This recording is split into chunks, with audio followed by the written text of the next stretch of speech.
दोस्तों Ask Technology the edutech informative channel को subscribe करें और बेल आइकन को दबाएं ताकि आगे आने वाली इन्फॉर्मेटिव वीडियोस की अपडेट्स आपको मिल जाएं। हेलो फ्रेंड्स, मैं आशीष और स्वागत है आपका Ask Technology the edutech informative channel पे। तो फ्रेंड्स, आज हम इस वीडियो में बात करने वाले हैं OEE के बारे में, जिसे कि हम बोलते हैं ओवरऑल इक्विपमेंट इफेक्टिवनेस। तो इस वीडियो में हम जानेंगे कि OEE क्या होती है, कौन कौन से फैक्टर्स उसे अफेक्ट करते हैं और OEE को कैसे कैलकुलेट करते हैं। तो आप आखिर तक इस वीडियो को जरूर देखना। आई होप वीडियो आपको पसंद आएगी, और अगर आपको वीडियो पसंद आए तो प्लीज़ यार वीडियो को लाइक ज़रूर करना। तो आई फ्रेंड्स, बिना समय गवाए OEE के बारे में बात करते हैं और वीडियो को स्टार्ट करते हैं।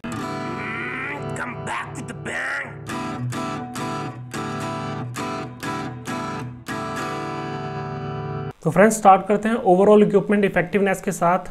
तो ये कुछ पॉइंट्स हैं जो हम इस वीडियो में कवर करेंगे।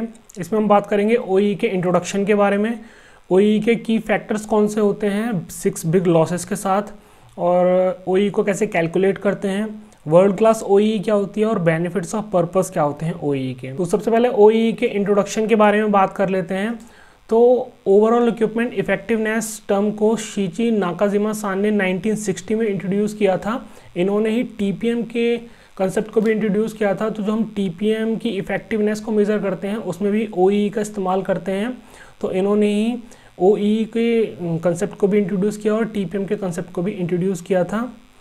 तो OEE एक सबसे अच्छा तरीका होता है किसी भी प्रोसेस को मॉनिटर करने का, और हम कैसे उसे इम्प्रूव कर सकते हैं उसकी इफ़ेक्टिवनेस को। उसके लिए हम OEE का इस्तेमाल करते हैं। हमारी कोई एक मशीन हो या फिर कोई भी हमारा मैन्युफैक्चरिंग सेल हो या फिर हमारी कोई भी असेंबली लाइन हो, उसके हम OEE को कैलकुलेट करके उसकी इफ़ेक्टिवनेस को हम मेज़र कर सकते हैं कि वो कितनी इफ़ेक्टिवली वर्क कर रही है। तो OEE को हम फ्रिक्वेंटली यूज़ करते हैं। जैसा कि मैंने बताया कि TPM का भी की मेज़र माना जाता है OEE, और लीन मैन्युफैक्चरिंग प्रोग्राम का भी माना जाता है। मतलब हम कोई भी अगर ऐसा इम्प्रूवमेंट प्रोग्राम यूज़ करते हैं किसी भी प्लांट की एफिशिएंसी इफ़ेक्टिवनेस को बढ़ाने के लिए, तो उसे हम मेज़र करते हैं OEE से। अब OEE के की फैक्टर्स के बारे में बात कर लेते हैं। तो OEE के की फैक्टर्स होते हैं अवेलेबिलिटी, परफॉर्मेंस एंड क्वालिटी। और जो हमारी OEE निकलती है कैलकुलेट करके, वो इन तीनों का प्रोडक्ट ही होता है, अवेलेबिलिटी का, परफॉर्मेंस का एंड क्वालिटी का। तो सबसे पहले बात करते हैं अवेलेबिलिटी के बारे में। तो अवेलेबिलिटी क्या होती है, सिंपली इसे समझते हैं पहले कि जो हमारी मशीन है वो हमें कितने टाइम के लिए अवेलेबल होती है, मतलब कि वो हमें कितने टाइम के लिए मिलती है ऑपरेट करने के लिए, उसे हम बोलते हैं अवेलेबिलिटी। तो जब हम OEE को कैलकुलेट करते हैं, अवेलेबिलिटी परसेंटेज निकालते हैं, परफॉर्मेंस परसेंटेज निकालते हैं और क्वालिटी परसेंटेज भी निकालते हैं। तो अवेलेबिलिटी यहाँ पे क्या हो जाती है, availability is the ratio of operating time to the plant production time. मतलब कि फॉर्मूला ये बनता है, जब हम अवेलेबिलिटी को कैलकुलेट करेंगे तो ऑपरेटिंग टाइम को हम डिवाइड कर देंगे प्लांट प्रोडक्शन टाइम से। तो ऑपरेटिंग टाइम क्या होता है इसमें, ऑपरेटिंग टाइम हो गया हमारा प्लांट प्रोडक्शन टाइम माइनस में डाउन टाइम। मतलब कि जितना भी हमारा प्लांट प्रोडक्शन टाइम है कि हम 8 घंटे शिफ्ट चलाएंगे, और उसमें से जो हमारा ब्रेकडाउन्स निकल जाते हैं वो बनता है हमारा ऑपरेटिंग टाइम। तो जो हमारा ये डाउन टाइम है ये लॉसेज में आ जाते हैं हमारे, जैसे कि ब्रेकडाउन्स हो गए, मशीन ब्रेकडाउन में चली गई, अब हमारे लिए अवेलेबल नहीं है वो, या फिर जो सेटअप या एडजस्टमेंट में टाइम लग जाता है वो होता है हमारे डाउन टाइम। तो ये हमारे 6 बिग लॉसेज में से पहले 2 बिग लॉसेज भी हैं जो कि अवेलेबिलिटी के अंडर आते हैं। इसके बाद बात करते हैं परफॉर्मेंस के बारे में। तो जो परफॉर्मेंस है, परफॉर्मेंस भी रेशियो होता है नेट ऑपरेटिंग टाइम का और ऑपरेटिंग टाइम का। इसका फॉर्मूला बनता है net operating time divided by operating time. तो नेट ऑपरेटिंग टाइम कैसे मिलेगा हमें, idle cycle time multiplied by total pieces. अब साइकिल टाइम क्या है यहाँ पे, साइकिल टाइम होता है मतलब कि हमारा कोई भी प्रोडक्ट कितनी देर में बन के तैयार हो जाता है, वो ऑपरेशन उसमें कितनी देर में हो जाता है, उसे हम बोलते हैं उसका साइकिल टाइम। तो जो आइडल साइकिल टाइम होता है वो हमने कैलकुलेट किया होता है, एक स्टैंडर्ड बना रखा होता है कि इतने मिनट में या फिर इतने सेकंड में हमारा प्रोडक्ट बन के तैयार हो जाएगा। तो आइडल साइकिल टाइम को जब हम मल्टीप्लाई करते हैं टोटल पीसेस से, तो हमारा नेट ऑपरेटिंग टाइम निकल के आ जाता है। तो नेट ऑपरेटिंग टाइम को जब हम डिवाइड करते हैं ऑपरेटिंग टाइम से, जैसे कि ऑपरेटिंग टाइम हमने ऊपर निकाला था, जो भी हमारा टोटल अवेलेबल टाइम होता है हमारे पास, तो हमारा परफॉर्मेंस रेशियो में मिल जाता है, परफॉर्मेंस की परसेंटेज हमें मिल जाती है कि क्या परफॉर्मेंस हम दे रहे हैं। अगर हम कम चला रहे हैं अवेलेबल टाइम से मशीन को, इसका मतलब परफॉर्मेंस हमारी लो है। अगर हम इक्वल चला रहे हैं एकदम, इसका मतलब परफॉर्मेंस हमारी अच्छी है। तो इसमें भी लॉसेज जो आते हैं हमारे क्या आते हैं, आइडलिंग, मतलब कि मशीन खाली खड़ी है, ऑपरेटर उसे चला नहीं रहा है, किसी वजह से उसने रोक रखी है, या फिर रिड्यूस स्पीड, मतलब कि हो सकता है कोई नया ऑपरेटर वहाँ पे आए और वो साइकिल टाइम के अकॉर्डिंग मटेरियल को ना बना पा रहा हो, वो ज़्यादा टाइम लगा रहा हो मटेरियल को बनाने में।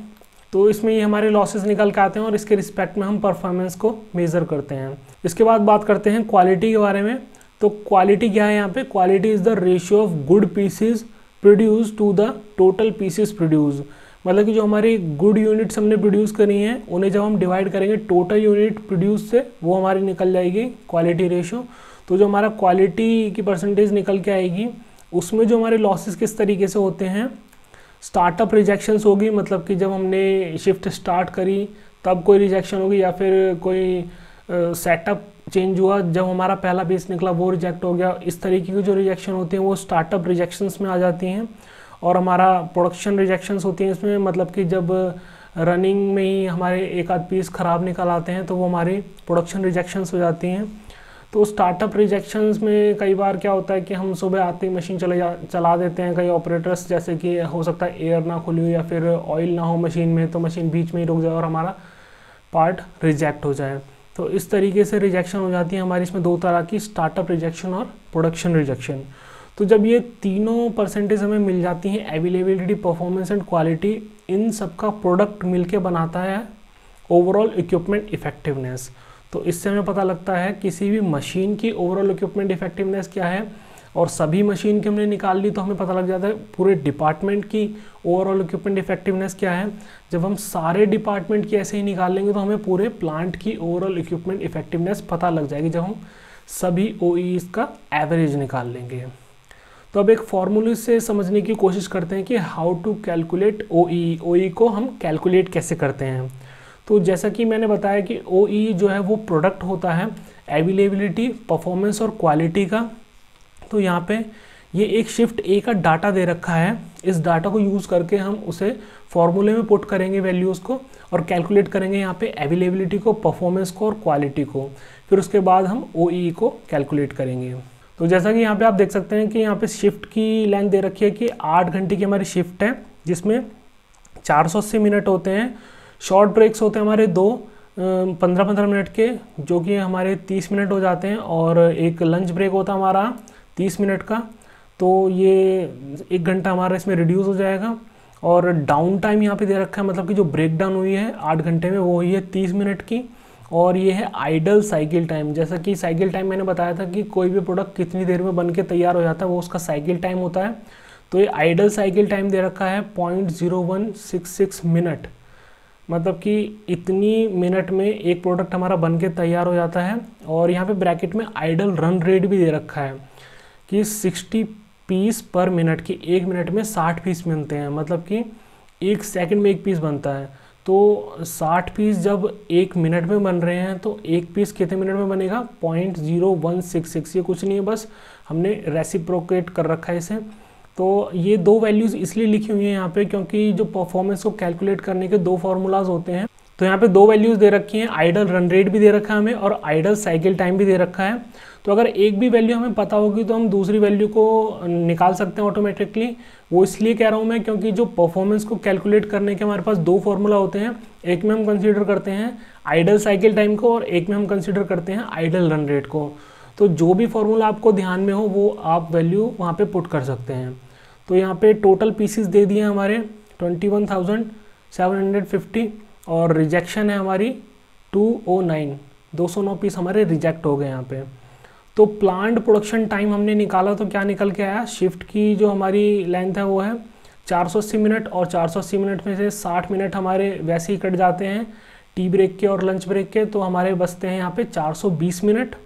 उसके बाद ऑपरेटिंग टाइम हमारा आता है, ऑपरेटिंग टाइम क्या हुआ, plant production time minus down time हमारा जो भी ब्रेक डाउन है। तो 420 में से 30 मिनट का हमारा यहाँ पे ब्रेक डाउन हो गया, तो हमारे पास बचे 390 मिनट जो कि अवेलेबल टाइम है हमारे पास, अवेलेबिलिटी। इसके बाद गुड पीसेस हमने कितने निकाले, टोटल पीसेस में से रिजेक्शन को माइनस कर दिया तो वो हमारे आते हैं 21,541 पीसेज। तो ये हमारे पास डाटा मिल गया अभी। तो अब हम फॉर्मूला में पुट करेंगे, अवेलेबिलिटी को निकालेंगे, परफॉर्मेंस को निकालेंगे, दोनों फार्मूला से, और क्वालिटी को निकालेंगे। तो यहाँ पे आप देख सकते हो सबसे पहले अवेलेबिलिटी हमने कैलकुलेट की है यहाँ पे। तो operating time divided by plant production time, वो हमारी अवेलेबिलिटी हो जाएगी। तो ऑपरेटिंग टाइम हमारे पास कितना है 390, और प्लांट कितना था 420। तो 420 तो प्लांट था, बट ब्रेक डाउन हुआ 30 मिनट का, तो 390 यहाँ पे ऑपरेटिंग टाइम हो गया। तो यहाँ पे जो हमारी वैल्यू निकल के आती है वो है 0.92, जो कि हो जाती है 92%। तो परफॉर्मेंस अब निकालते हैं हम यहाँ पे। तो परफॉर्मेंस के दो फॉर्मूला हैं। सबसे पहला कैसा है, idle cycle time into total pieces upon में ऑपरेटिंग टाइम। तो ये हो गया हमारा आइडल साइकिल टाइम, जैसा कि मैंने बताया यहाँ पे वैल्यू दे रखी है 0.166, ठीक है। तो 0.0166 ये वैल्यू है। इसको मल्टीप्लाई किया टोटल नंबर ऑफ पीसेस से 21,750 से, और डिवाइड कर दिया 390 से। तो यहाँ पे आता है 0.92, ये भी हमारा 92% निकल गई परफॉर्मेंस। इसके बाद सेकंड जो फॉर्मूला है वैल्यूज़, इसमें वो रन रेट ले लेंगे हम, जो रिज़ल्ट है वो सेम ही मिलेगा हमें।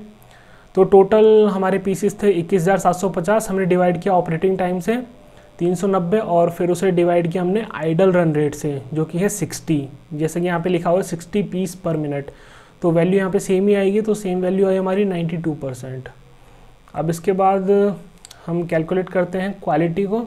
तो क्वालिटी को हमने कैसे कैलकुलेट किया, good unit produce divided by total unit produce. तो गुड यूनिट हमारी कितनी थी 21,541, उसे हमने डिवाइड किया 21,750 से। तो यहाँ पे आ गया 0.99, जो कि हुआ 99%।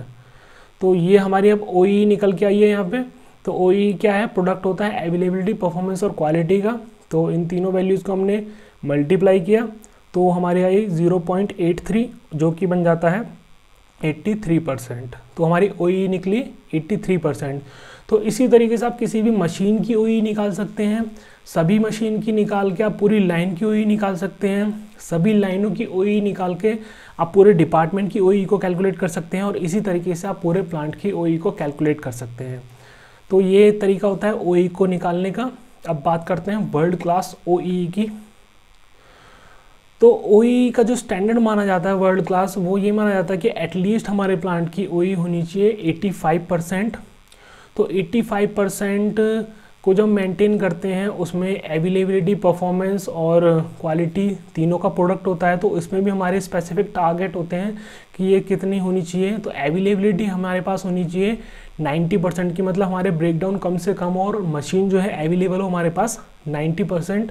और परफॉर्मेंस जो है हमारी ऑपरेटर्स की होनी चाहिए 95%, मतलब कि जो भी साइकिल टाइम है उसके अकॉर्डिंग वो 95% परफॉर्मेंस अपनी दें।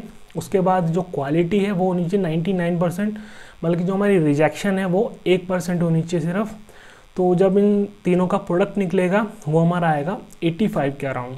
हम अपनी OEE को बढ़ा भी सकते हैं और ज़्यादा, जब हम अवेलेबिलिटी को और ज़्यादा बढ़िया कर देंगे, अपने ऑपरेटर्स की परफॉर्मेंस को और ज़्यादा बढ़िया कर देंगे, क्वालिटी स्टैंडर्ड को और ज़्यादा बढ़ा देंगे, तो हमारी OEE ऑटोमेटिकली बढ़ जाएगी। अब बात करते हैं OEE के पर्पस के बारे में, उसके बेनिफिट्स के बारे में।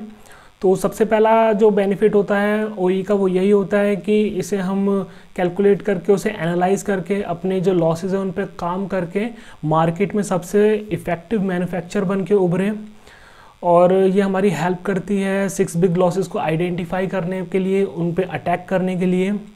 ये हमारे डाउन टाइम को रिड्यूस करती है, हमारे रिपेयर कॉस्ट को रिड्यूस करती है, हमारी लेबर की एफिशिएंसी को बढ़ाती है, उनकी परफॉर्मेंस को बढ़ाती है, और जो हमारी क्वालिटी कॉस्ट होती है उसे रिड्यूस करती है। जो भी हमें रिवर्क करने पड़ते हैं उन्हें रिड्यूस करती है, क्योंकि रिजेक्शंस भी हमारी कम होती हैं अल्टीमेटली। और ये इम्प्रूव करती है हमारे ओवरऑल प्लांट की प्रोडक्टिविटी को। थैंक्स। तो ये सब था OEE के बारे में। तो फ्रेंड्स, ये सब था ओवरऑल इक्विपमेंट इफेक्टिवनेस के बारे में। तो इस वीडियो में हमने जाना कि कैसे OEE को कैलकुलेट करते हैं। तो आई होप जितने भी डाउट्स थे आपके OEE को लेके वो सारे आपके क्लियर हो गए इस वीडियो को देखने के बाद। अगर आपको वीडियो पसंद आई तो प्लीज़ इस वीडियो को लाइक ज़रूर करें, और मुझसे कुछ पूछना चाहते हैं प्लीज़ मुझे कमेंट करें। इस वीडियो को ज़्यादा से ज़्यादा शेयर करें, और ऐसी ही इन्फॉर्मेटिव वीडियोज़ देखने के लिए प्लीज़ मेरे चैनल को सब्सक्राइब करें, और चैनल को सब्सक्राइब करने के बाद बेल आइकन को जरूर दबाएं ताकि मेरे चैनल की अपडेट्स आपको मिल जाएं। तो फ्रेंड्स, मिलते हैं नेक्स्ट वीडियो में। Till then keep learning, keep growing and be technical.